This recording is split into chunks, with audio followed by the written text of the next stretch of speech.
Bismillahirrahmanirrahim. Assalamualaikum warahmatullahi wabarakatuh. Bismillahirrahmanirrahim. Hamdan wa thana'an laka ya Allah, salatan wa salaman laka ya Habibullah wa ala alika wa ashabika ya khair khalqillah. Amma ba'du, laka ya Rasulullah wa li jami' man itaba'adinaka ya Habibullah haqiqatan min ladun adam ila yaumil qiyamah. Radhiyallahu lana wa lahumul Fatiha. A'udzu billahi minasyaitonir rajim. Bismillahirrahmanirrahim. Alhamdulillahi rabbil alamin arrahmanir rahim maliki yaumiddin. Iyyaka na'budu wa iyyaka nasta'in. Ihdinas siratal mustaqim. Shiratal ladzina an'amta 'alaihim ghairil maghdubi 'alaihim waladdallin. Amin. Linaqarrabina ila Allah ta'ala limahabbatina ila Rasulillah sallallahu alaihi wasallam li salamatina fid din wad dunya wal akhirah li qadai duyunina li qadai hajatina min hawaijid dunya wal akhirah taysir arzaqina halalan thayyiban mubarakan katsiran wa sa'ah li syadi jasadina qulubina syamradina dhahiran batina damil balaya wal mihan wal fitan wal amrad al asqam wa limanabina limasalihina li baydina auladina wa dhurriyyatina wa jiwarina asdaqaina jamil muslimin wal muslimat wal mu'minin wal mu'minat la ya'minum al amwat wa la izzil islam wal muslimin bijudi ya Allah, bisyafaati nabiyika ya Allah, bibarakati awliyaka ya Allah, biasraril Fatiha. A'udzu billahi minasyaitonir rajim. Bismillahirrahmanirrahim. Alhamdulillahi rabbil alamin arrahmanir rahim maliki yaumiddin. Iyyaka na'budu wa iyyaka nasta'in. Ihdinas siratal mustaqim. Siratal ladzina an'amta 'alaihim ghairil maghdubi 'alaihim waladdallin. Amin. Bismillahirrahmanirrahim. Qala al-musannif rahimahullah ta'ala wa nafa'na bi'ulumihi wa amadana bi'asrarihi wa fadha alaina min barakatihi wa bikum amin. Lianna al-haqqa, karena sungguhnya Allah yang maha benar, kataba ialah memastikan itu al-haq syari'an dengan cepat firaqona terhadap keterpisahan kami. Lima ihdirabuna wahsyatuna, lu kenapa muncul adanya peperangan di antara kami dan kemurungan di antara kami. In kuntu, jika ada aku sayyan ialah orang yang buruk, taharrar maka bebas engkau, merdeka engkau, memasyakkati dari masyakkatku, dari kesulitanku. Wa in kuntu, dan jika ada aku hasanan ialah orang yang baik, tatadzakkaru maka mengingat engkau sohbati terhadap pergaulan denganku.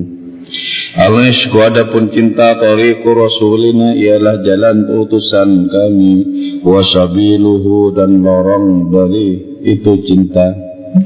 Nahnu, adapun kami, abnaul ishki ialah anak-anak cinta, wal ishku adapun cinta, ummuna ialah ibu kami. Fawa ajaban, oh betapa menakjubkan, ummuna adapun ibu kami, mutawariyatun ialah bersembunyi, fi khimatina dalam kemah kami.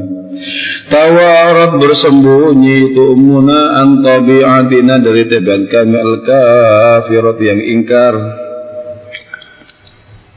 Minal khamratil yakutiyati, lantaran khamr al-yakutiyati yang bersifat permata, suara jadi jauharuna apa permata kami itu safian ila jernih. Wa qad nahat kasuna min yadina, dan sungguh meratap kasuna apa gelas kami, min yadina dari tangan kami. Wa min katrati ma tashrabul khamratil wal khamrah, dan lantaran meminum kami al-khamrata kepada khamratil khamrah, setelah meminum khamr, fanaina maka menjadi fana kami fil khamr di dalam khamr, wa faniyat dan fana al-khamrata ba khamr fina pada diri kami. Idza mitu bila telah mati aku, fatu bi mayitan, fatu maka bawalah kalian bi terhadapku mayitan dalam keadaan mati. Wasallimuni, dan serahkanlah kalian kepadaku, ila habibi kepada kekasihku. Wa in huwa qabbala syafa'at dzabila, wa in huwa, dan jika itu habibi kekasih, qabbala mencium mengecup itu Habibi syafati kepada bibirku azabila yang layu. Fahaya itu maka hidup aku, fala ta'ajibu maka janganlah ta'ajub kalian. Ini kemarin kan berbicara tentang setiap orang yang memeluk agama kami, memeluk mazhab kami, yaitu agama cinta, mazhab cinta, maka orang akan menyaksikan 100 ruh terbebaskan dari jasad kami. Jadi orang yang agamanya itu agama cinta akan menyaksikan ruh segala sesuatu yang bergabung dengan kehadiran Allah Ta'ala di mana-mana. Jadi antara sesuatu yang bersifat bendawi dengan ruh sesuatu itu sangat jauh berbeda. Jasad kita hanyalah seonggok bayang-bayang dari ruh kita, sedangkan ruh kita asal usul dari mana jasad kita belajar tentang kehidupan. Maka antara jasad yang satu dengan jasad yang lain itu menjadi berbeda-beda perangai dan perilakunya, karena tergantung kepada ruh macam apa ia berguru atau mengambil pelajaran seperti apa dari ruh yang dimiliki. Jadi ketika kita menyaksikan jasad itu teringkus oleh ruang, oleh waktu, ruh dengan leluasa bisa menembus kedua-duanya. Karena itu orang yang hidupnya ruh bisa berjumpa dengan orang yang sudah ribuan tahun silam. Jadi, orang hidupnya sekarang dipandu oleh ruh akan mudah berdialog dengan orang-orang di masa lalu. Akan mudah berdialog. Kenapa? Karena waktu itu tidak bisa ditembus hanya oleh jasad kita, ruh kita sebagai bayang-bayang kehadiran Allah Ta'ala, sebagaimana Allah akan menembus ruang, akan menembus waktu. Jadi pada setiap jasad ya, dari diri kita, kalau kita menganut agama cinta, kita akan menyaksikan pada satu jasad itu ada 100 ruh. Itu perbandingan kualitas maksudnya.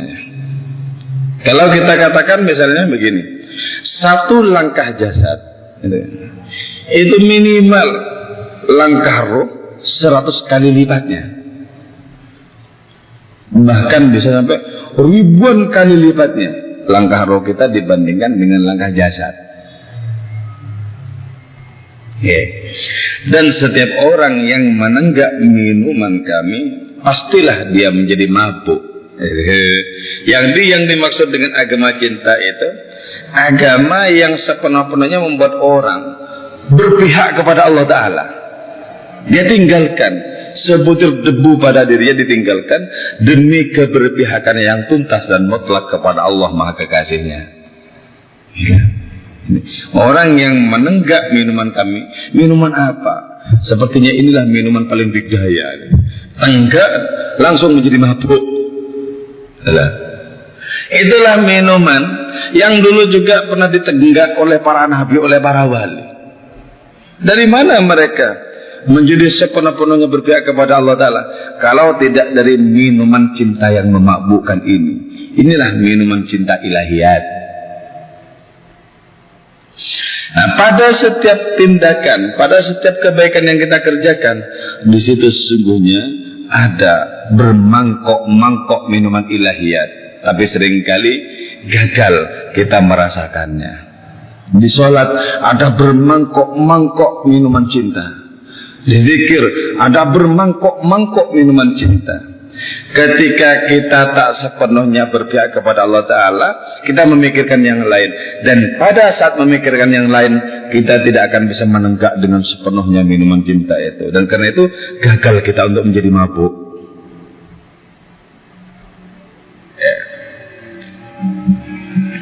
Terus orang yang menenggak minuman kami pasti menyaksikan malam kami adalah siang. Apa maksudnya malam kami adalah siang? dimensi yang paling kelam dari diri kami, maka akan menjadi terang benderang sebagai kebenaran, terang benderang sebagai sesuatu yang layak untuk diperjuangkan, terang benderang sebagai kehadiran ilahi. Jadi malam dan siang ini sesungguhnya hanyalah simbol.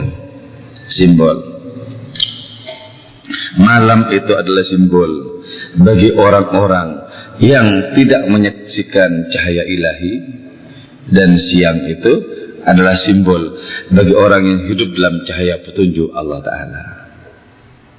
Tapi ada orang yang oleh Allah Ta'ala diberi kesanggupan untuk bertahta di balik malam, di balik siang, terbebaskan dari malam, terbebaskan dari siang.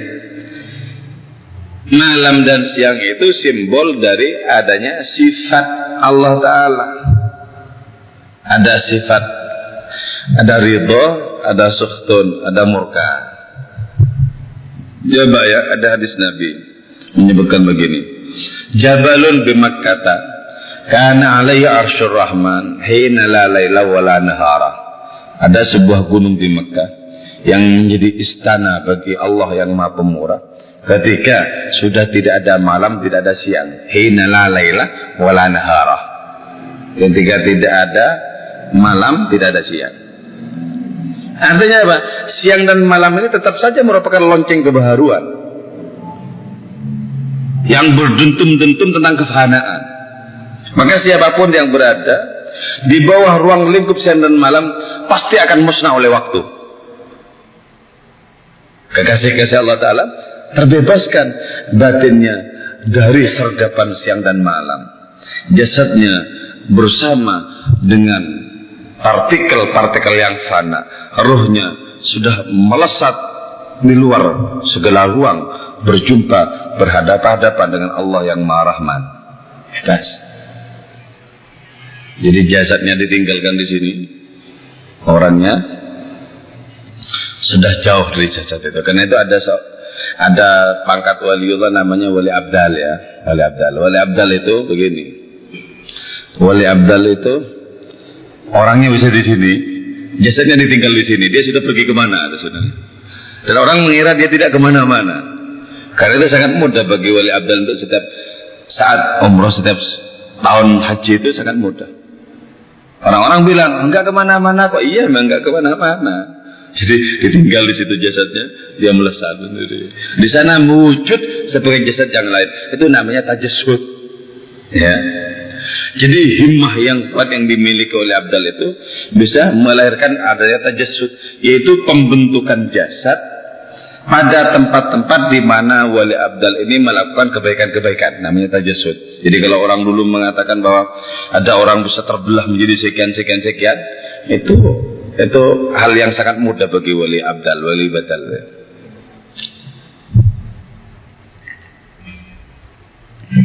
Nah, karena alasan ini kenapa sebabnya? Kok kemudian setiap orang yang menenggak minuman kami menjadi mabuk, orang itu kemudian menyaksikan malam kami sebagai siang. Oke, saya kembali kepada hadis tadi, lupa ya. Hina la laila wa la nahara. Ada sebuah gunung kelahiran Mekah yang merupakan istana bagi Allah yang Maha Pemurah ketika tidak ada lagi malam maupun siang. Jadi tidak ada malam maupun siang berarti orang itu sudah bisa menembus asal usul malam, menembus asal usul siang, menembus segala sesuatu yang kontradiktif, menembus segala sesuatu yang berseberangan, berlawanan. Coba, bukankah asal usul api sama persis dengan asal usul air? Sebagaimana asal usul malam sama persisnya dengan asal usul siang. Asal usul barat adalah asal usul timur juga. Kalau terjadi kontradiksi yang seperti itu, karena memang nama-nama Allah Ta'ala itu antara yang satu dengan yang lain tidak sama. Bahkan antara yang satu dengan yang lain ada yang kontradiksi. Kemudian melahirkan suasana, melahirkan makhluk-makhluk yang kontradiktif. Dari mana datangnya peperangan? Gitu kan? Kalau tidak dari perbedaan nama-nama Allah Ta'ala yang menggarap alam semesta ini. Andaikan Allah menggarap semesta hanya dengan satu nama, maka akan seragam seluruh isi semesta. Kalau cuma menggarap dengan satu nama. Andaikan Allah Ta'ala menggarap umat manusia dengan namanya Al-Hadi, semua manusia pasti beriman. Nggak mungkin tidak. Nah, Nabi kita itu sampai kepada asal usul segala yang kontradiktif. Sampai kepada asal usulnya air dan api. Artinya tauhid Nabi itu adalah tauhidul zat. Asal usul dari segala macam perbedaan. Itu yang disebut dengan hina la laila wala nahara. Ketika kita bergetar tidak hanya oleh kebaikan tapi juga oleh keburukan, hati kita menjadi istana bagi Allah Ta'ala. Menjadi istana. Ketika kita menemukan Allah Ta'ala pada segala yang baik juga pada segala yang buruk, hati kita bisa menjadi istana bagi Allah Subhanahu wa Ta'ala. Ketika kita riang saat menemukan penderitaan, sebagaimana ketika kita menemukan kebahagiaan, hati kita menjadi istana.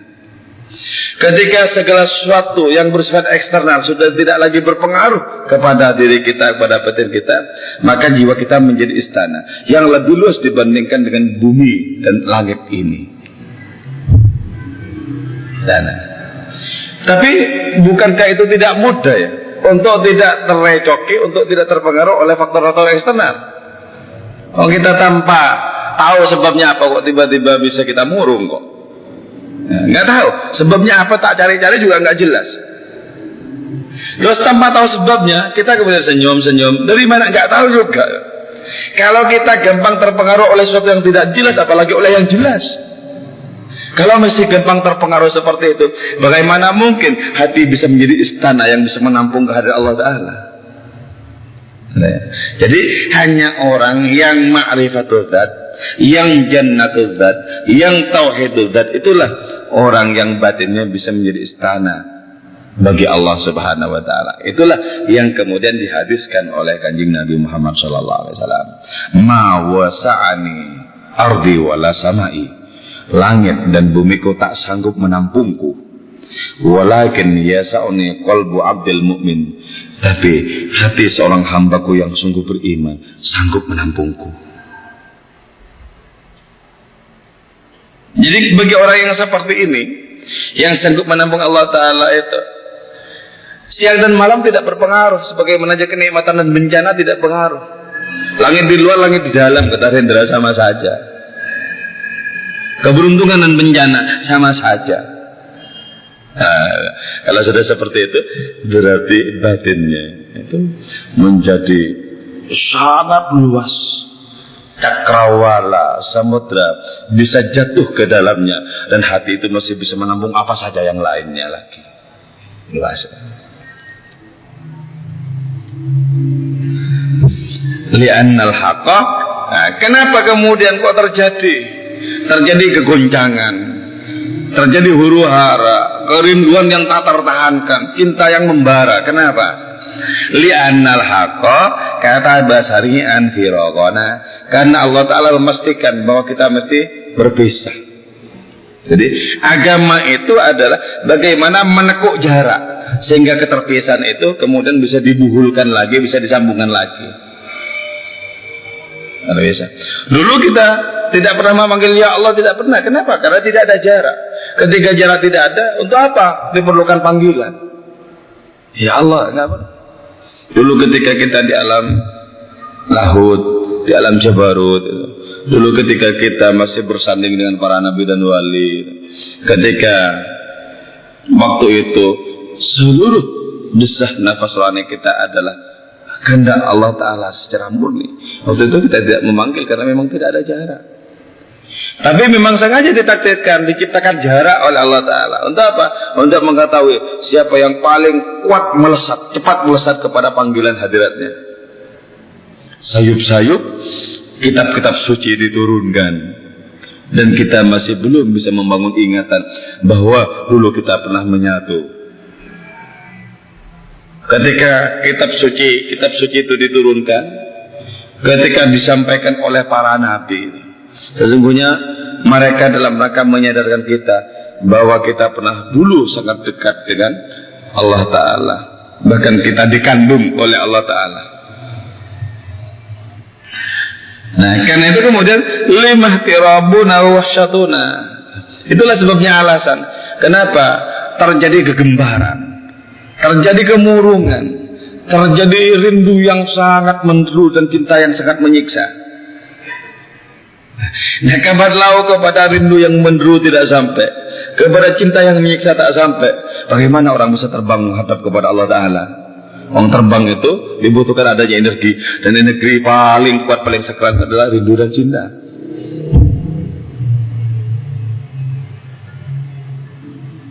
Kalau ibadah kita masih komersial, gimana coba?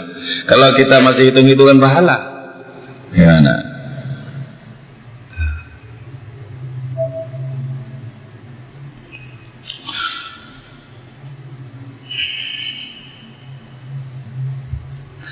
Terus kata Maulana Rumi itu, Pak, in kuntu sayi'an taharrarta min masyaqqati. Kalau aku sekalian menjadi orang buruk yang bangsat, kau terbebas. Terbebas dari apa? Terbebas dari kemasyakotan, kenakalan. Terbebas dari caracau rindu cinta dari saya. Karena sekalian saya orang buruk. Tapi karena saya orang baik, gitu, tidak boleh tidak, kau mesti mengenang persahabatan denganku. Ini diungkapkan kepada siapa? Kepada Allah Ta'ala. Ya Allah, kalau saya orang buruk, mungkin tidak usah kau pikirkan, tidak usah kau perhitungkan, kau lupakan saja, gak masalah. Tapi karena saya orang baik, maka tidak boleh tidak, kau mesti mengenang persahabatan dengan saya dulu itu. Karena tariklah aku kepadamu, ya Allah. Ketika orang sudah mulai berasa bersahabat dengan Allah Ta'ala, orang baru merasakan bahwa dia mencapai nikmat dalam setiap ibadahnya itu karena ditemani oleh Allah Ta'ala. Andaikan sholat kita tak ditemani oleh Allah Ta'ala, tidak ada sedikit pun rasa nikmat dalam sholat. Ketika kita nikmat dalam sholat, itu karena kita ditemani. Allah Ta'ala berfirman, kau yang menghadap kepadaku, ku temani ya engkau, agar mesra engkau menghadap kepadaku. Temani. Allah yang mutlak itu dengan sabar menemani keterbatasan makhluknya yang terbata-bata. Ditemani. Kita yang belajar mengucapkan syahadat ditemani. Kita yang belajar untuk setia ditemani. Kita yang belajar untuk nikmat beribadah ditemani oleh Allah Ta'ala. Andaikan tak karena ditemani oleh Allah Ta'ala, tidak ada kenikmatan sedikit pun di situ. Itu yang disebut dengan al-iftiqar ilallah billah. Jadi ketika terjadi al-iftiqar ilallah billah, rasa butuh kepada Allah Ta'ala, pasti itu billah karena ditemani oleh Allah Ta'ala, akan kutumbuhkan rasa butuh dalam dirimu kepadaku. Jadi ketika kita sudah mulai merasakan butuh kepada Allah, bergantung kepada Allah, pastikan benih-benih itu Allah pula yang menumbuhkan dalam diri kita. Ya, karena itu berbahagia orang yang batinnya dikelola oleh Allah Ta'ala, diproses oleh Allah Ta'ala, walaupun kadang sampai menyakitkan. Ada orang yang diproses oleh Allah Ta'ala sampai orang ini seperti berada di antara putus asa dan pengharapan, dan campuran putus asanya lebih banyak ketimbang pengharapannya. Karena bolak-balik memperbaiki diri gagal, rindu lagi memperbaiki diri gagal terus, sampai tidak pernah percaya kepada dirinya sendiri. Saya tak mungkin bersandar kepada diriku sendiri, aku tidak percaya. Bolak-balik dari dulu memperbaiki diri sendiri, gagal juga, gagal lagi. Ketika sudah tidak ada kepercayaan seutas tali pun kepada dirinya sendiri, dan diserahkan sepenuhnya kepada Allah Ta'ala, saksikan keajaiban-keajaiban yang dikirimkan oleh Allah Ta'ala kemudian. Perolehan-perolehan menjadi sedemikian banyak. Justru ketika kita sadar kita tidak bisa berbuat apa-apa. Itu ya falsafahnya, la haula wala quwata illa billah, di situ sebenarnya. La haula, tidak ada kekuatan untuk menolak buruk. Wala quwata, tidak ada kekuatan untuk melakukan baik. Illa billah, kecuali dengan pertolongan Allah. Jelas. Karena itu kalau orang sudah mengalami la haula wala quwata illa billah, dia pasti menyaksikan dirinya itu tidak ada. Menyaksikan dirinya tidak memiliki peran. Itu kalau mengalami la haula, beda dengan membaca la haula ya. Kalau membaca la haula belum tentu mengalami la haula. Beribu kali dibaca la haula wala quwwata illa billah, belum tentu orang mengalami la haula. Sebagaimana ribuan kali kalimat tahlil la ilaha illallah dibaca, belum tentu mengalami la ilaha illallah. Jadi yang kita inginkan apa? Allah mengenang persahabatan dengan diri kita.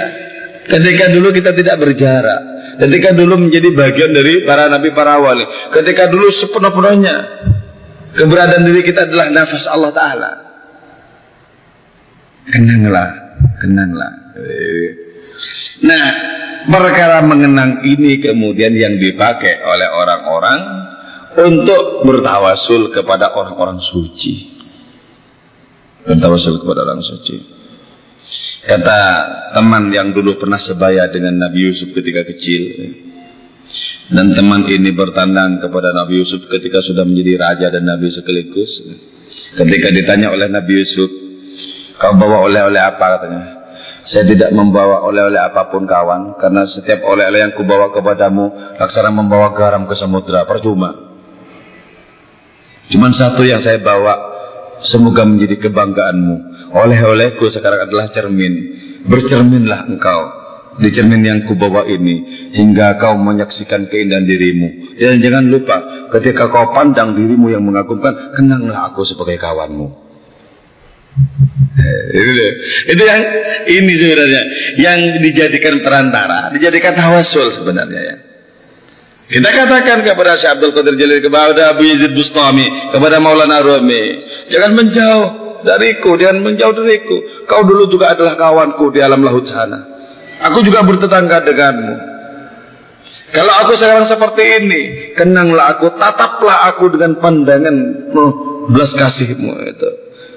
Nanti dengan kekuatan ilahi yang dititipkan kepadamu, aku pun juga akan mendekat kepadamu, kawan. Karena itu jangan pernah berjalan sendirian untuk sampai kepada Allah Ta'ala. Tidak akan pernah sampai. Tidak akan pernah sampai. Orang mungkin menempuh perjalanan sampai ratusan tahun, tidak akan pernah sampai. Kenapa? Di tengah perjalanan banyak begal-begal, banyak harimau-harimau, banyak segala sesuatu yang mengerikan. Jangan pernah sendirian. Karena itu agama kita adalah agama jamaah ya. Agama kebersamaan. Jangan sendirian. Ketika kita dituntun oleh orang yang suci hatinya, mungkin cuma membutuhkan 1-2 hari sampai kepada Allah Ta'ala. Yang ketika kita tempuh sendiri, 200 tahun belum tentu sampai. Dari mana kecemerlangan rohaninya Abu Bakar kalau tidak dari Nabi kita? Nah, itu pentingnya kebersamaan, pentingnya tasalsul, pentingnya mata rantai di dalam kehidupan keberagamaan. Terus al-ishqu tariqus rasulina wa sabiluhu, cinta adalah jalan utusan kami. Apa yang disebut dengan utusan itu ya dalam hal ini? Yang bisa membuat kita terhubung dengan Allah Ta'ala itu adalah roh. Kenapa? Karena roh itu memang sengaja ditiupkan oleh Allah Ta'ala dalam diri kita. Fa'idha sawaituhu wa nafakhtu fihi min ruhi faqa'ulahu sajidin. Ya. Roh ditiupkan ke dalam diri kita agar berfungsi sebagai semacam antena rohani yang bisa membuat kita terhubung dengan asal usul diri kita lewat roh ini. Nah, jalan roh itu tidak lain adalah jalan cinta. Lorong roh itu adalah lorong cinta. Maka kemudian ketika disebutkan nahnu abnaul ishqi, kami adalah anak-anak cinta, maksudnya diri kita ini dari mana kalau tidak dilahirkan karena cinta? Kalau tidak dilahirkan karena cinta. Lebah ya hadis qudsi yang menyatakan bahwa kita itu dilahirkan karena cinta. Nah, ini juga dilahirkan karena cinta. Kuntu kanzan makhfiyan, aku adalah kekayaan yang tersembunyi. Fa uhibbu an u'raf, maka aku cinta untuk dikenal. Falidzalik khalaqtul alam, karena itu aku menciptakan alam ini. Jadi nada dasar penciptaan kita itu adalah cinta. Maka jalan paling efektif untuk sampai kepada Allah Ta'ala adalah jalan cinta. Jalan cinta. Cinta itulah yang bisa menekuk ruang, yang bisa menembus waktu. Cinta itulah yang membuat kita merdeka. Karena itu dengan cinta, seorang budak bisa lebih merdeka dibandingkan dengan tuannya.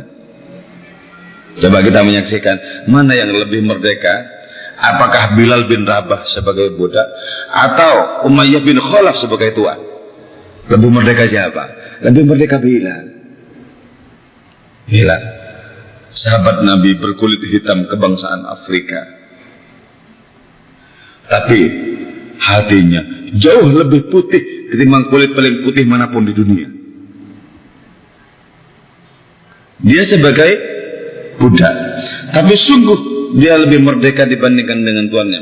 Ketika tuannya itu dibelenggu oleh syahwat, oleh nafsunya sendiri, si Bilal ini sudah terbebaskan dari cengkraman syahwat dan nafsunya sendiri. Sampai Nabi itu takjub, Bilal, Bilal, amalan apakah yang kau kerjakan Bilal? Aku mendengarkan terompahmu Bilal, berjalan-jalan di surga sana. Jadi di dunia ini sudah disaksikan Bilal berada di surga. Bagaimana mungkin terompah berjalan sendiri tanpa orangnya, gitu? Tanpa orangnya. Karena itu ini termasuk orang-orang yang dirindukan surga ya. Ada 4 orang sahabat yang dirindukan oleh surga. Satu Bilal bin Rabah, yang kedua Ali bin Abi Thalib, yang ketiga Yasir, apa? Yang ketiga itu Salman Al Farisi. Yang keempat itu siapa? Ada sahabat Yasir apa Yasir?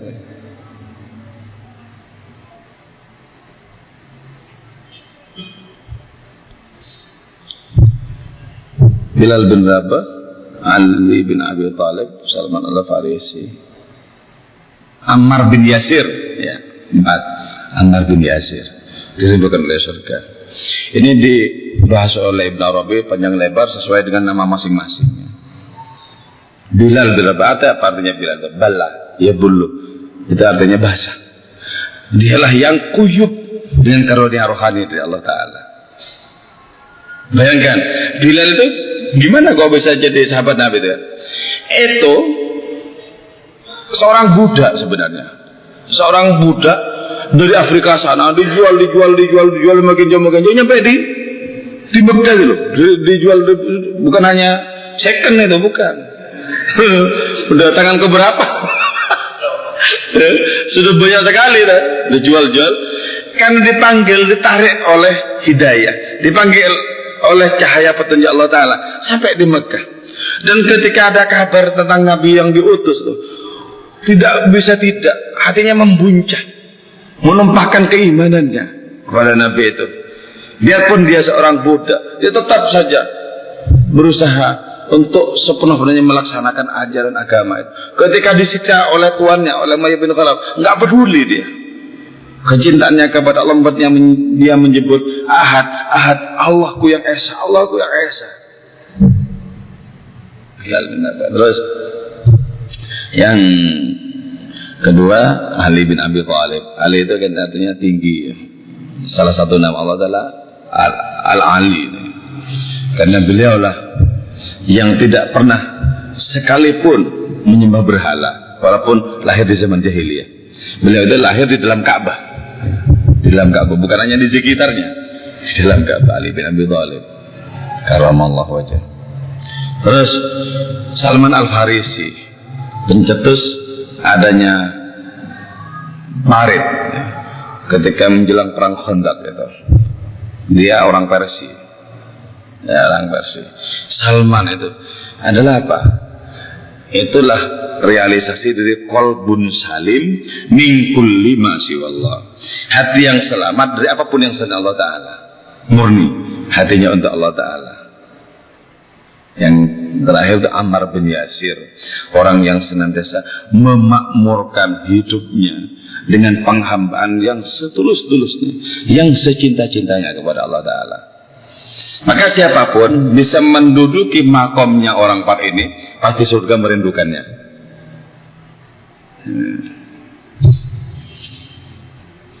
Nahnu abna'ul ishqi, kami adalah anak-anak cinta, wal ishqu ummuna, sementara cinta itu adalah ibu kita.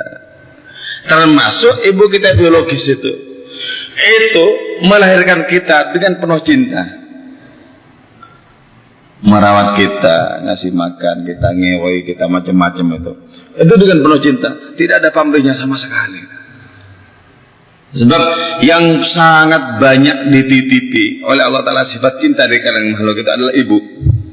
Paling banyak dititipi oleh Allah Ta'ala sifat cinta itu ibu.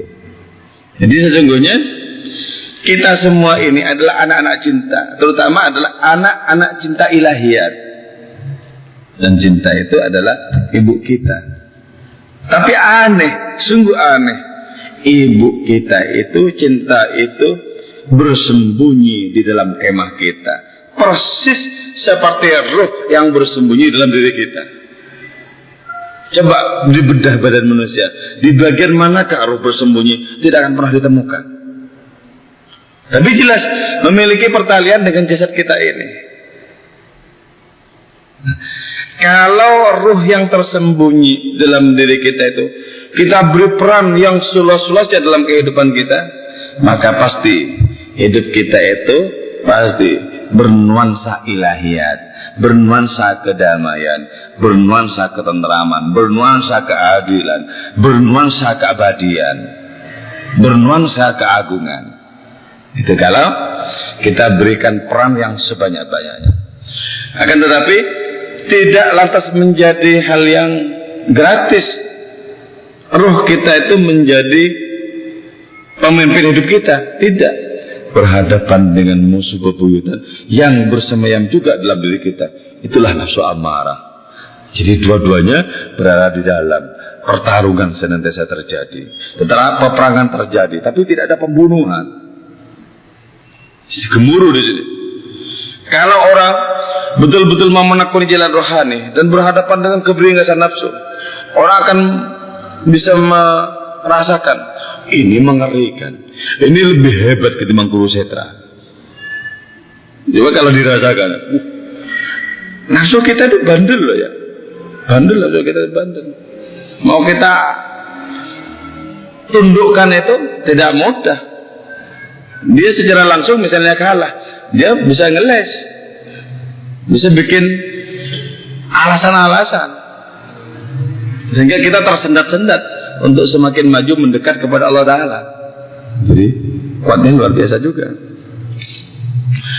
Betapa menakjubkan ibu kita itu bersembunyi dalam kemah kita, sebagaimana roh bersembunyi dalam jasad kita.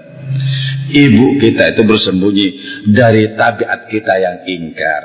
Jadi orang itu semakin ingkar, orang itu semakin menjauh, orang semakin tidak menggubris tentang Allah Ta'ala, semakin tidak menemukan ruhnya sendiri seperti apa. Mungkin nggak tahu apa ada kekuatan baik dalam dirinya, mungkin nggak paham. Tapi ketika diri mulai merespon dengan sungguh-sungguh, orang bisa mengenal rohnya, itu bisa mengenal tabiat-tabiat rohnya, itu bisa dikenal, ajakan rohnya bisa dikenal. Jadi tersembunyi itu antabiatinal kafirah, dari tabiat kami yang ingkar. Nah ini yang mesti diselesaikan. Ketika sudah selesai, maka minal khamratil yaqutiyati sar jawharna safiyan, kan lantaran khamr yang bersifat permata itu, lantaran khamr yang memiliki watak dan bernuansa permata itu, maka mutiara kami, hidup kami menjadi jernih. Untuk menjernihkan hidup kita, tanggaklah minuman-minuman cinta ilahiyat itu. Orang terbebaskan dari pamrih sedikit pun terbebaskan. Jangankan dari sifat kemaruk, dari dendam, tamak dan lain semacamnya, dari berharap kepada makhluk nggak pernah ada. Berharap ke makhluk nggak pernah ada. Padahal itu lumrah dalam kehidupan keseharian itu. Namanya berharap kepada makhluk, entah besar atau kecil apa yang diharapkan itu, proposal atau bukan proposal. Ayo, ada. Jadi kalau sudah betul-betul jenis itu bebas. Jangankan dari mengharap, melirik saja tidak. Melirik saja tidak. Itu yang diisyaratkan oleh Syekh Abdul Hasan Syadzili ya, di dalam ungkapannya itu. Jangankan kepada makhluk-makhluk lain itu. Kepada diriku aku tidak minta. Maksudnya minta kepada diri kita apa? Mengharap kreativitas dalam diri kita itu menghasilkan sesuatu gitu loh.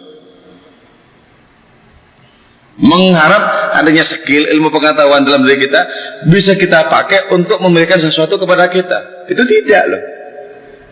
Abdul Hasan Syadzili itu tidak. Jadi murni kepada Allah Ta'ala, murni. Dan ketika sudah murni sepenuh-penuhnya kepada Allah Ta'ala, maka beliau dijadikan oleh Allah Ta'ala Al-Qutbul Ghafi, wali kutub yang memiliki watak penolong, memiliki watak Al-Qutbul Ghafi. Lalu kemudian beliau dijadikan oleh Allah Ta'ala sebagai Al-Kamis, bisa merubah segala sesuatu menjadi emas dan diberikan kepada orang-orang banyak. Sampai karomahnya itu apa? Beliau dikuburkan di tanah yang airnya di situ asin. Ketika beliau dikuburkan di situ, berubah seluruh kampung, seluruh negeri itu berubah menjadi tawar airnya. Dari mana itu? Dari kejernihan hidupnya karena minum apa? Minum khamr yang bernuansa berwatak permata itu. Khamr paling jernih, bukan dari anggur merah maupun hijau. Ambilkan aku khamr, bukan dari anggur merah maupun hijau. Ambilkan aku tuak yang paling memabukkan. Ambilkan tuak yang membuatku terbebaskan dari semesta ini. Ambilkan, ambilkan. Ketika sudah habis gelasku, tuangkan lagi, tuangkan lagi, agar menjadi sempurna, agar menjadi seksama percintaanku dengan mahadiratnya. Sehingga dengan demikian utusan-utusan itu, utusan-utusan atau sarana-sarana yang dipakai oleh Allah Ta'ala untuk mengantarkan adanya khamr itu, untuk mengantarkan adanya minuman paling jernih, minuman cinta ilahi itu, utusan-utusan itu menjadi sangat berarti, bermakna. Rumi sampai bilang, Samsuddin sudah datang lagi. Samsuddin sudah datang lagi. Dengan alasan apapun, jangan boleh dia pergi. Jadi ditahan karena pernah menghilang beberapa lama, tidak berjumpa dengan Rumi. Ketika ketemu ditahan langsung. Jangan pernah boleh. Sebab aku mengalami mabuk lewat dia sebagai gelas paling sempurna. Ialah matahari agama.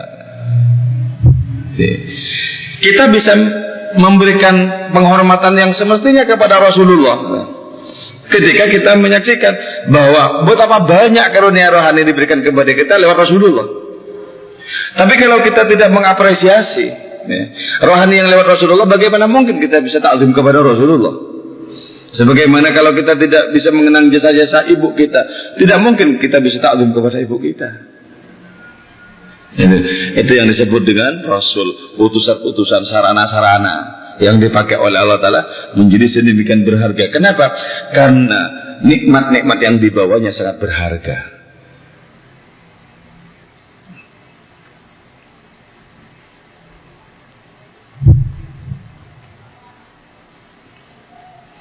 Wa qad nahat ka'suna min yadina. Sungguh gelas kami meratap dari tangan kami. Ketika gelas itu sudah diletakkan, gelas pun meratap. Kenapa? Gelas itu pun merasakan denyut cinta. Ketika kami meminum anggur ilahiyat, minum khamr ilahiyat, jadi gelas pun juga merasakan. Sama dengan sebuah cagak di Masjid Nabawi di Madinah yang biasa dijadikan sandaran oleh Nabi. Ketika Nabi dibikinkan mimbar oleh para sahabat, kemudian Nabi berceramah di mimbar, karena sahabat-sahabat sudah semakin banyak, mengeluh ternyata, mengeluh. Jaga ini, Nabi, kenapa kau tinggalkan aku? Kenapa aku tidak jadi sandaran lagi? Serupa gelas yang meratap ketika sudah terbebaskan, lepas dari tangan seorang pecinta. Termasuk juga puisi-puisi meratap. Tidak ada makhluk yang paling kubenci melebihi puisi, kata Maulana Rumi. Tapi ketika tidak aku tulis puisi, malaikat-malaikat datang kepadaku, tulislah puisi, bacakan puisi. Puisimu adalah santapan bagi kami para malaikat. Jadi karena itu kerjakan segala sesuatu atas nama cinta, atas nama cinta. Tapi hati-hati dengan pseudonya, hati-hati dengan palsuannya, yaitu nafsu. Hati-hati. Itu kalau menyamar sangat ampuh nafsu itu. Menyamar sebagai cinta ampuh. Cara membedakan gimana? Ketika nanti ternyata ada pamrih, nafsu berarti. Ketika ada rasa tamak untuk memiliki, nafsu. Cinta membebaskan tapi tidak membiarkan.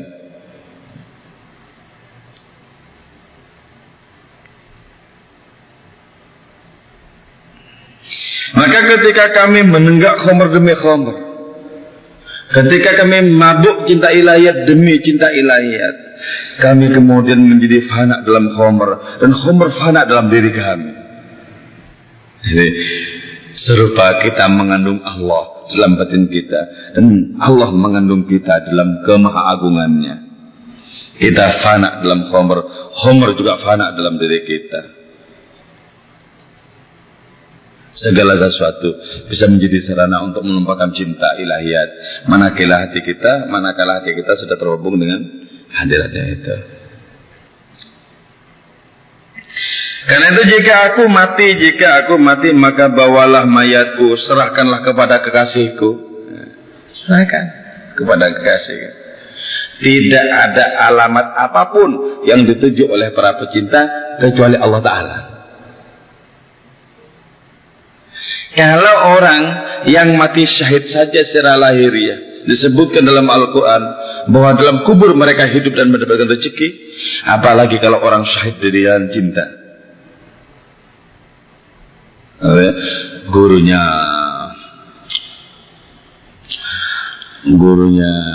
Ibnul Farid, Umar Ibnul Farid di Mesir itu adalah orang yang terhuyung-huyung mabuk karena cinta. Ketika wafat, dia bisa mengungkapkan suaranya dari Mesir terdengar ke Mekah. Dia bilang, Umar, pulanglah, aku akan menghadap kepada hadirat ilahi. Jadi, suaranya dari Mesir kedengaran sampai di Mekah. Pulang langsung bergegas. Umar Ibn Farid nyampe di Mesir langsung meninggal gurunya, wafat gurunya. Ketika sudah dimandikan oleh Umar Ibn Farid itu, sudah disolati, sudah dikafani itu, kemudian datang burung raksasa dari angkasa, ngambil jenazah itu dan dibawa terbang ke angkasa sampai akhirnya lenyap dari pandangan. Di manakah itu? Gak tahu. Tapi Umar Ibn Farid mengatakan, kalau orang yang syahid secara lahiriah saja dijamin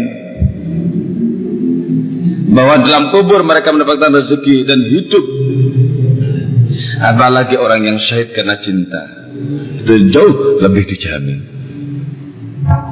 Karena itu rugilah orang yang dalam hidup sementara ini tidak pernah didera oleh kepedihan cinta. Rugilah orang yang tidak bisa merasakan bahwa sakit cinta adalah kenikmatan yang setiap orang tidak ingin lepas darinya. Itulah sakit yang setiap orang tidak ingin sembuh darinya. Tambahkan sakit lagi, sebagaimana seorang yang mabuk meracau, ambilkan khamr lagi untukku,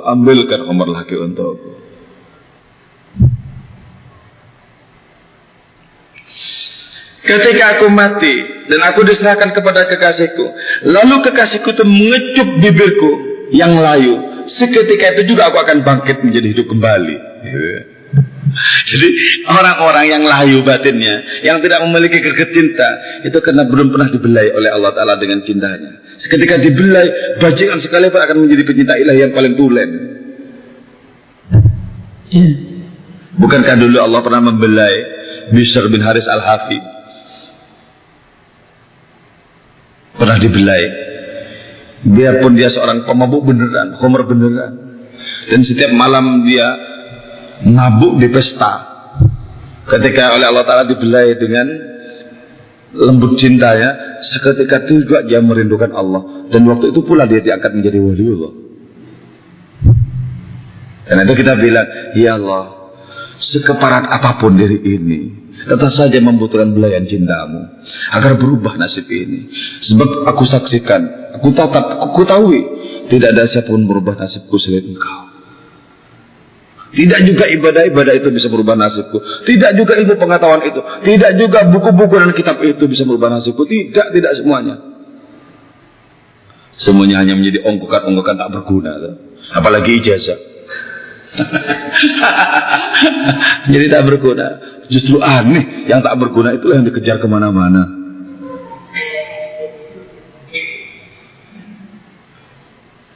Oke, ini sudah 1, 2, 3, 4 baik. Oke, saya kira ini. Ayo, kalau ada yang mau ngomong, silakan.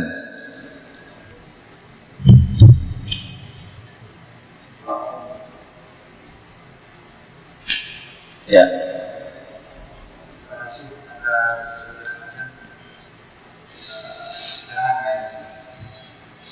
Semoga berbekas.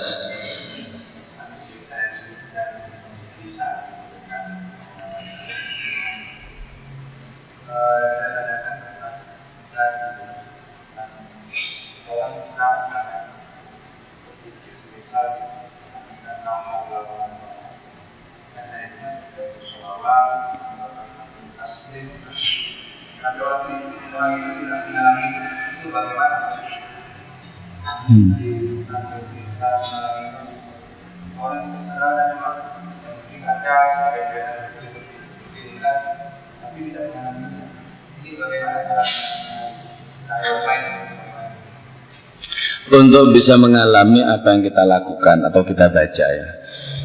Orang melakukan sholat tidak sama dengan orang mengalami sholat. Sebagaimana orang berzikir, membaca zikir tidak sama dengan orang yang merasakan dan mengalami zikir. Yang terpenting itu bagaimana bisa mengalami. Itu dengan cara mempertajam, membuat sehat lidah rohani. Caranya gimana? Lidah rohani biar sehat. Berpuasalah dari tertarik kepada yang lain. Kalau masih banyak berjibun-jibun tertarik kepada yang lain, bagaimana mungkin akan merasakan dan mengalami la haula wala quwata? Oh, sini masih banyak bergantung kepada makhluk-makhluk, tertarik kepada makhluk-makhluk. Masih banyak di sini berhala-berhala makhluk. Berhala di luar memang sudah roboh, sudah dikapak oleh Nabi Ibrahim. Tapi berhala di dalam itu loh. Berhala di dalam itu. Selama berhala-berhala di dalam masih tegak, orang tidak mungkin bisa mengalami apa yang dibaca. Sebab di saat itu dia masih menduakan Allah Ta'ala. Karena itu betapa banyak orang sholat itu oleh malaikat dibilang bohong. Ketika menyebut Allahu Akbar, bohong kamu, enggak akbar Allah kok. Bagimu masih akbar nafsumu sendiri kok.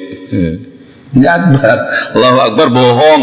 Karena itu enggak ada bekasnya sama sekali, enggak ada dampaknya sama sekali, enggak ada getarannya. Jangankan langit yang bergetar, dirimu juga tidak.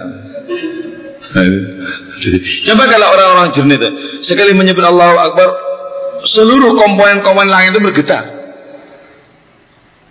Oh, sininya sudah merinding itu, sudah mengalami, sudah merasakan fananya segala sesuatu, musnahnya segala sesuatu, dan karena itu tidak cinta kepada segala sesuatu, sudah mengalami. Bagaimana mungkin tidak bergetar?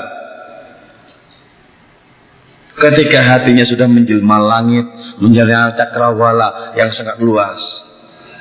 Ketika orang menghadap ke arah manapun hanya menemukan Allah Ta'ala, maka pada saat itu ungkapan-ungkapan itu membuat bergetar seluruh komponen dan benda-benda langit.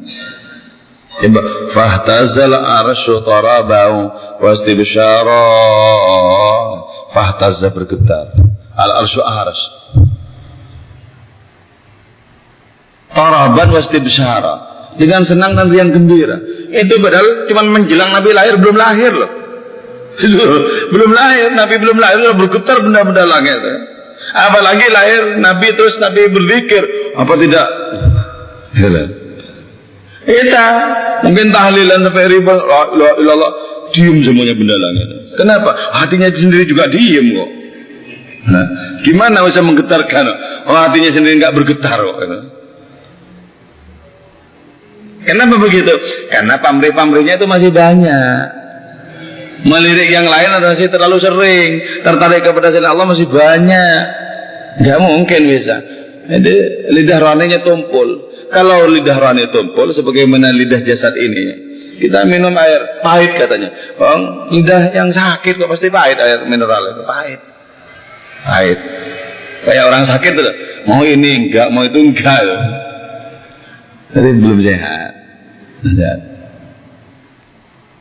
Jadi karena itu belajar untuk berpuasa, untuk tidak tertarik kepada apapun yang selainnya. Singkirkan dari dalam hati kita. Ayo keluar ini bukan tempatmu. Keluar. Diusir. Kalau memang kita laki-laki, usirlah. Cukup dari dalam hati kita. Minggir. Ya. Nah, nggak diusir malah mendatangkan kawan-kawannya. Wah, masuk.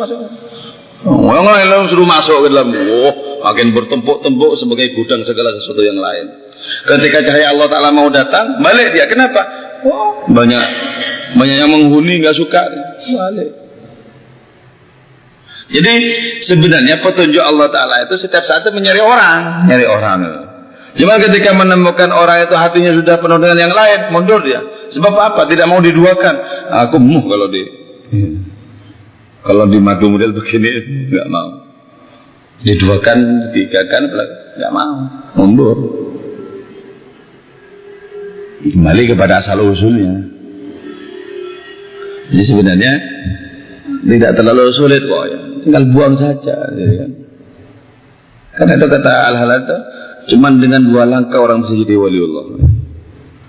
Yang langkah yang pertama, membuang ketertarikan kepada dunia ini dan isinya. Langkah kedua, membuang rasa tertarik kepada akhirat dan isinya. Selesai. Sampai kepada Allah. Yang pertama ini yang berbelit-belit, langkah yang pertama ini. Berbelit-belit dah. Maunya itu senang ini, senang itu. Karena itu apa? Bid'ah terbesar dalam kehidupan itu apa? Cinta materi. Bid'ah terbesar itu. Jadi bukan tahlil, bukan ziarah kubur, cinta materi gitu. Bid'ah terbesar. Ketika materi berbondong-bondong ke dalam hatinya, atau diam-diam lanjutkan kuliah, dosen semacamnya, bayangnya kelak itu nasibnya bagus. Sama saja itu hubudun ya rasulullah khotiatin. Sama saja. Bagaimana mungkin bisa benih cinta bisa tumbuh gitu kan? Mesti kita ada babnya bab itu. Ya. Oke, sedang ya.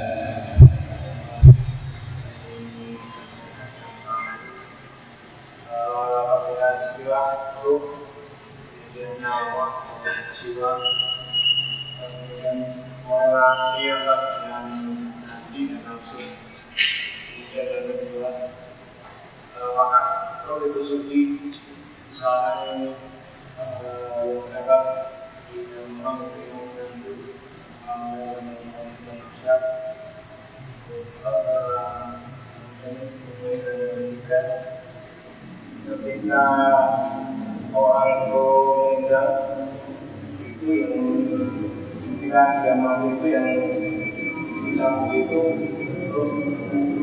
nanti kemana? Itu kalau referensinya di dalam kitab Ibnu Qayyim Ar-Ruh ya, ada.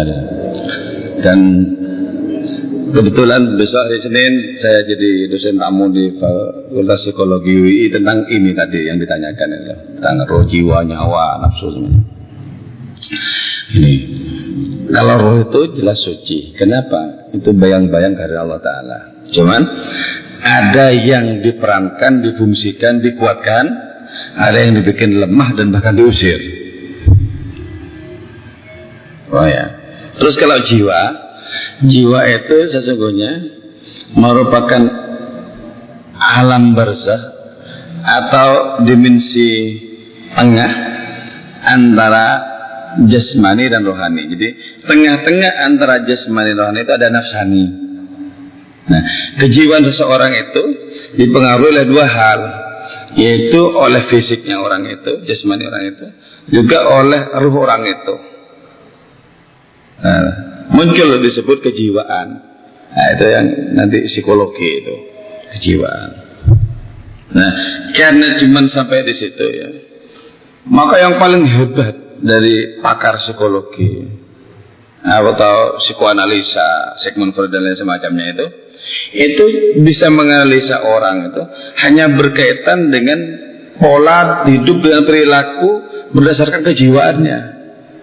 Coba kalau para sufi itu kan bisa langsung menembus kepada hati orang, bahkan detak orang itu bisa.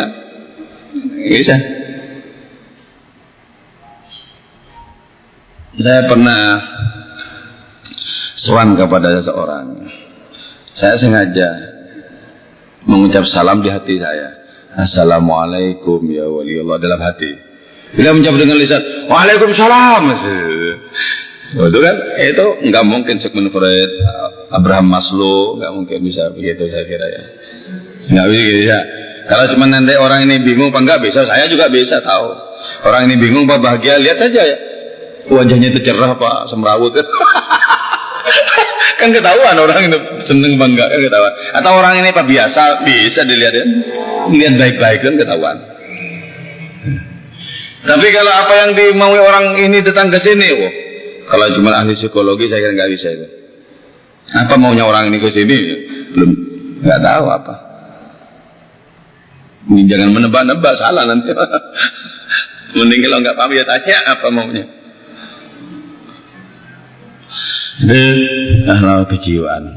Nah, kalau orang yang mati itu apanya? Yang tarik ruhnya. Mati itu sebenarnya saudara tidur. Cuman kalau tidur itu dikembalikan, kalau mati dikembalikan juga, tapi ketika sudah sampai dikubur. Nah, itu rohnya di mana ya? Ketika orang itu ditarik untuk sementara dimatikan itu loh. Itu banyak beberapa pendapat, diantaranya dalam kitab Ar-Ruhnya Ibnul Qayyim itu ada di genggaman Allah Ta'ala. Saya mengatakan ada di genggaman malaikat Azrail yang nanti ketika sampai dikubur dikembalikan, tapi dengan tidak berdaya. Jadi hidup tapi tidak berdaya. Sebab kalau hidup tapi masih kuat seperti ini, jebol kuburnya loh. Mungkin lagi. Jadi hidup tapi nggak berdaya. Untuk apa? Untuk mempertanggungjawabkan amal ketika ditanya siapa Tuhanmu dan seterusnya itu loh. Terus nafsu ya. Nafsu ini sesungguhnya adalah potensi baik, tapi itu betapa sangat kotor dan kumuh luarnya itu loh. Karena itu kalau luarnya ini nanti sudah bisa diperbaiki, bisa dipermak, dibikin bersih, dibikin indah, itu nafsu itu menjadi tunggangan yang sangat menyenangkan. Sangat menyenangkan. Karena itu orang itu bisa cinta. Itu karena nafsu. Coba malaikat kan nggak punya cinta. Kenapa nggak punya nafsu? Jadi kita itu menang dengan malaikat karena kita itu bisa cinta kepada malaikat tidak. Kepada malaikat itu mekanis. Suruh sujud sampai kiamat sujud, nggak pernah angkat-angkat lagi. Jadi kan tidak menarik. Kalau kita kan bisa membangkang, bisa berbuat dosa, bisa sholat juga bisa. Ngakali orang juga bisa. Bebas kita tuh mau apa aja bebas. Cintanya. Jadi kelebihan kita manusia itu karena punya cinta. Dari mana datangnya cinta? Dari kejernyahan nafsu. Jadi ketika nafsu itu sudah jernih, itulah tunggangan yang sangat hebat. Di akhirat untuk kita ya, untuk orang-orang beriman itu ada yang disebut dengan sungai Khomer. Ya. Ada 4 macam sungai itu. Sungai madu, terus sungai susu, terus sungai Khomer, terus sungai min ma'in musafan, sungai dari air yang sangat jernih. Sungai Khomer itu ya, dari mana itu? Sungai Khomer itu munculnya mata airnya di mana? Itu pada nafsu yang sudah tersucikan. Sungai Khomer itu. Terus sebabnya kalau di dunia Khomer nggak boleh. Kenapa? Keruh. Bikin orang gini-gini hilang akalnya. Hilang akalnya. Tapi kalau di akhirat sana malah menjadi kenikmatan yang sangat tingkat tinggi. Kenapa? Sudah terjernihkan kok, nggak masalah. Sudah terjernihkan. Kecuali seperti Habib Ali As-Sakran itu minum khamr. Kamu itu keturunan Nabi, minum khamr. tiap hari nenggak omnya. Iya, ternyata jadi samudra di dalam. Jadi karena itu enggak bisa mabuk dia. Jadi minum sebenarnya dia membuang komer ke sana ke lautan. Enggak masalah. Tapi kalau tidak khariqul adab begitu, enggak usah tiru-tiru, bukan makomnya. Bila sampai hari kan minum gitu juga. Awas kalau kalian tiru saya tak kepok kepalanya.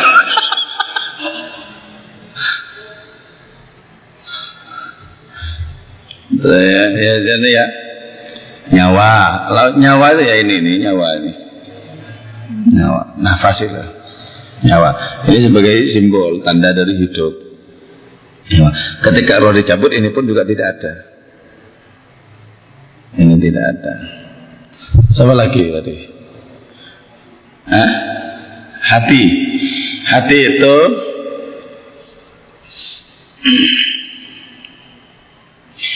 itu medan peperangan ya, antara roh dan nafsu.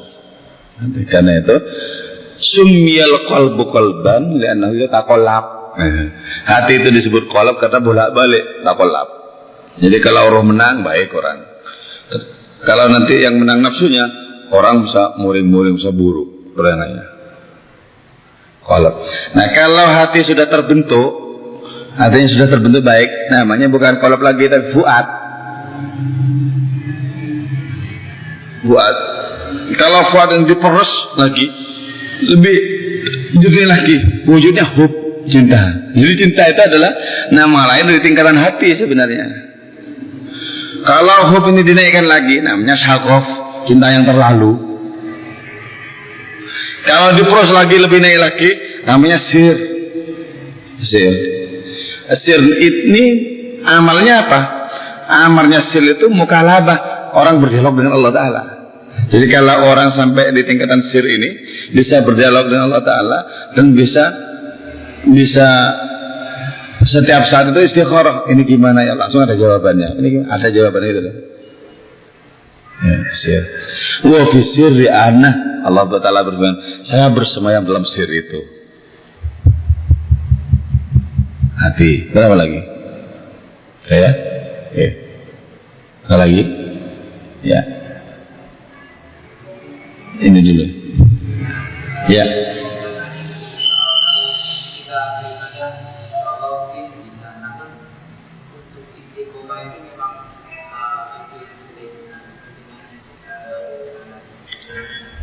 Iya, oke. Istiqomah ya sulit memang, karena itu anugerah terbesar Allah Ta'ala kepada kita itu adalah istiqomah. Istiqomah itu lebih mulia ketimbang 1000 karomah. Bagaimana bisa istiqomah? Yaitu pertama dengan memaksakan diri. Nawaitu maksa awak. Jadi niat ingsun memaksa diri sendiri. Paksa. Yang nggak enak itu dipaksa. Benar? Kalau kita dipaksa orang lain kita nggak mau. Jadi harus kita sendiri memaksa. Itu baik paksa, nggak enak paksa. Misalnya orang munajat di malam hari kan nggak enak, paksa. Nggak enak terus paksa, ngantuk paksa aja. Dulu si Abu Bakar Shibli ketika pertama-tama itu mau bermunajat di malam hari dan ngantuk, langsung ngambil garam dia, taruh di matanya. Mau ngantuk lagi. Jadi tidak ada kompromi ya. Jadi waktu itu pahit dia masih sebenarnya melaksanakan munajat malam pahit. Ketika sudah muncul benih cinta, maka haram orang kemudian untuk malas-malasan lagi. Artinya kalau sudah tumbuh benih cinta, orang itu akan sergap semangat pasti, semangat. Semakin kuat cinta seseorang, semakin ditabrak segala rintangan itu. Jadi untuk istiqomah itu gimana? Bikinlah rasa senang dengan strategi istiqomah. Tidak usah ada orang nyuruh kalau waktu itu, kalau sudah senang itu pasti berangkat sendiri. Serupa Anda senang pada perempuan, nggak usah disuruh ngapelin, sudah tahu di mana alamatnya dan kapan mau datang. Sudah tahu. Bahkan suruh pulang sama akosnya yang nggak mau, karena senang gitu. Jadi dibikin rasa senang. Gimana bisa senang? Ya, bisa melihat itu sebagai kenikmatan, bisa melihat itu sebagai karunia. Nah, itu cara-caranya. Tapi yang menumbuhkan senang itu, menumbuhkan cinta itu murni Allah, murni Allah. Allah lah pemilik segala cinta. Karena cinta itu adalah sifat Allah Ta'ala. Senang, kalau sudah senang, kan senang istiqomah. Coba anak-anak dulu yang pernah mondok, santri-santri di pondok itu ya, tiap malam bangun tahajud sampai senang. Itu kalau sudah tidak tahajud sekali saja, itu penyesalan luar biasa. Oh Allah. Ketika sudah kuliah, kabur itu semua. Nah. Jadi ternyata beda kenikmatannya. Kalau masih pondok, nggak tahajud semalam saja, penyesalan. Tapi kalau tahajud itu seneng, waktu pagi seneng banget. Ya, kalau udah seneng itu biasanya dengan sendirinya orang istiqomah. Tidak ya? Iya.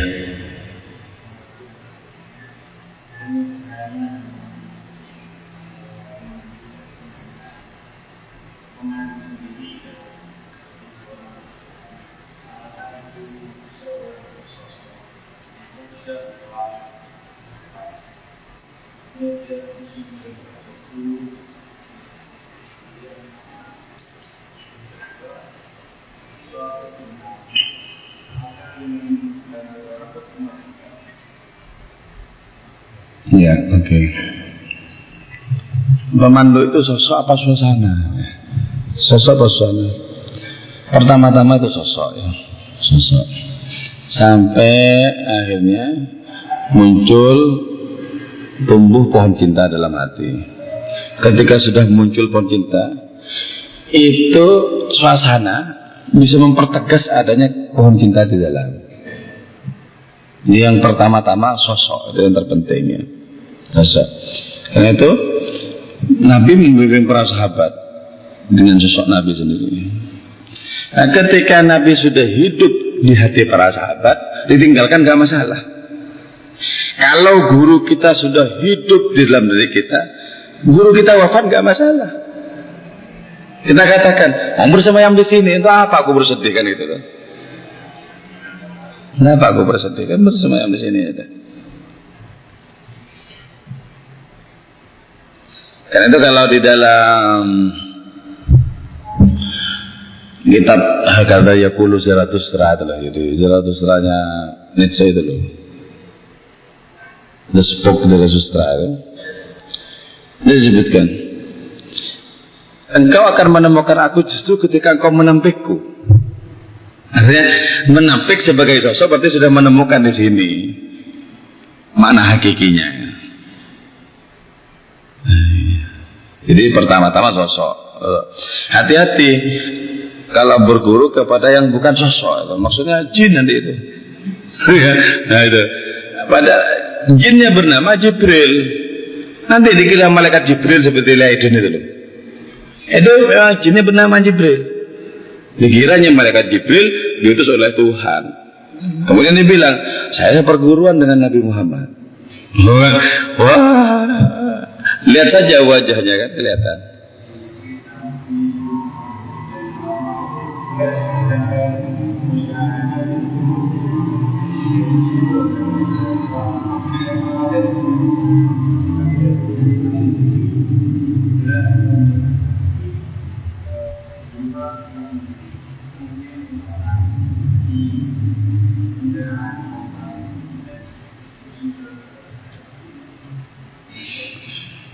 Ini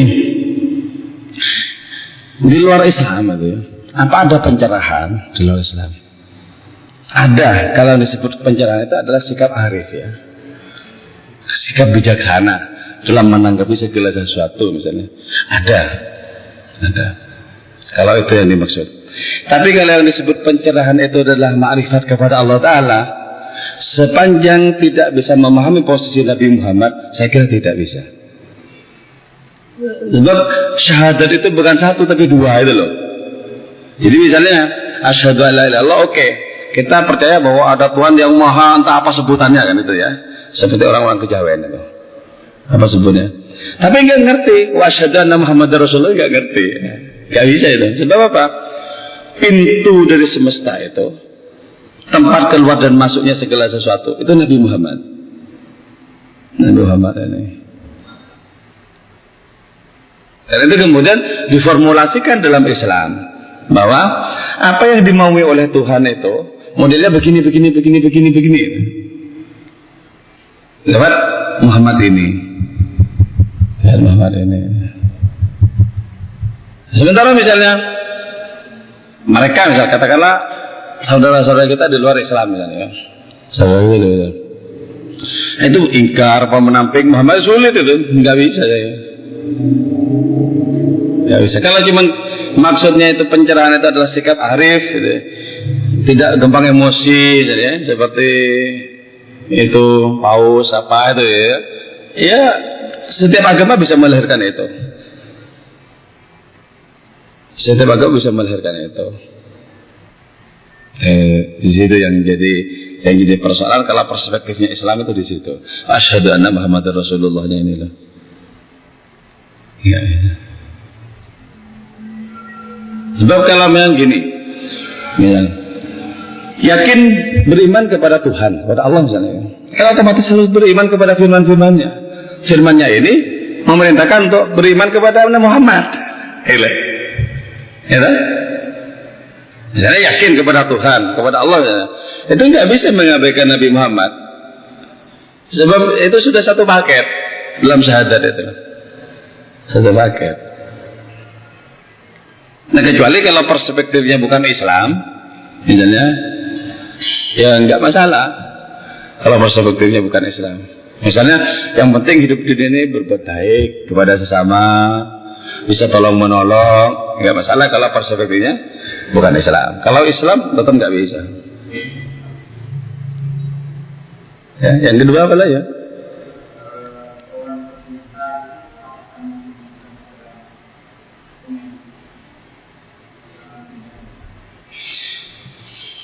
Iya.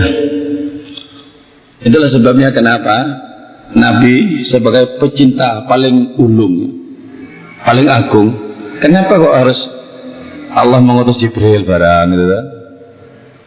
Jadi ketika pemandu itu memang diutus untuk memandu, gitu, biarpun berada di bawahnya secara kedudukan rohani, ya tetap. Nabi sebagai Sayyidul Wujud, ya, Tuhan dari semesta yang ada ini. Kita juga dapat firman lewat Jibril. Ketika mau Isra juga ditemani Jibril itu. Ketika Mi'raj ditemani Jibril juga. Sampai di Sidratil Muntaha. Sampai di Sidratil Muntaha, malaikat Jibril tidak bisa naik lagi. Diajak oleh Nabi Muhammad untuk ketemu Allah Ta'ala di Mustawan. Beliau menjawab, "Lau taqaddamtu shibran lah taraktu." Kalau aku naik satu jengkal, aku akan terbakar Muhammad. Sebab di sana tempatnya cinta dan peleburan, dan aku tidak memiliki keduanya.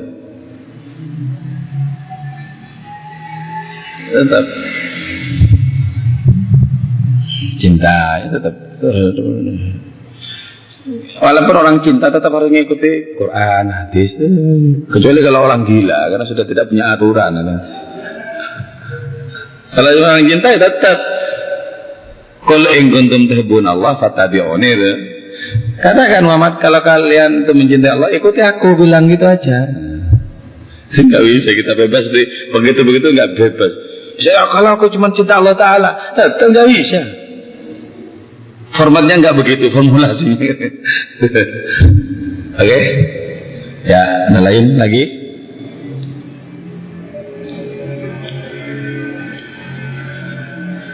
Ya?